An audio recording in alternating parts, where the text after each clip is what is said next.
माहूरमधील वाढत्या गुन्हेगारीमुळे भविष्यात कोणतीही जीवितहानी होऊ नये म्हणून लांजी रेतीघाट बंद करण्याची मागणी. निर्भय व युवा ग्रामीण पत्रकार संघाचे तालुका उपाध्यक्ष समाधान कांबळे यांची मागणी. माहूर महसूलच्या अंतर्गत येणारे लांजी रेतीघाट सर्वसामान्यांना गोरगरीब घरकुल धारकांना माफक दरात रेती उपलब्ध व्हावे म्हणून रेतीघाट सुरू करण्यात आला होता. परंतु काही रेती माफियांमुळे त्या रेतीचा काळा बाजार होत आहे आणि यामध्ये सर्वसामान्य गोरगरीब घरकुलधारकासाठी रेती मिळत नसल्यामुळे काही रेती माफिया रात्री बेरात्री वाळू चोरी सुरू आहे.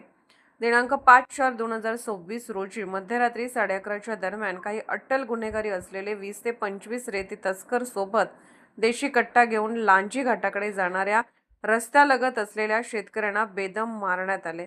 यामध्ये शेतकऱ्यांना गंभीर दुखापत झालेली आहे. अशा प्रकारे माहूर तालुक्यातील वेगवेगळ्या घाटावर हाणामारीचे प्रकार चालूच आहेत. मागील वर्षी विदर्भातील साकुरिया रेती घाटावर 2 गटात हाणामारी होऊन अट्टल गुन्हेगारांकडून गोळीबार सुद्धा करण्यात आला होता. सुदैवाने कोणतीही जीवितहानी झाली नव्हती. काही दिवसांपूर्वी एका पत्रकाराच्या अंगावर टिप्पर घालण्याचा प्रकार झाला होता.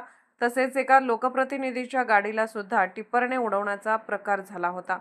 दिवस रात्र भरधाव वेगात टिप्पर चालतात.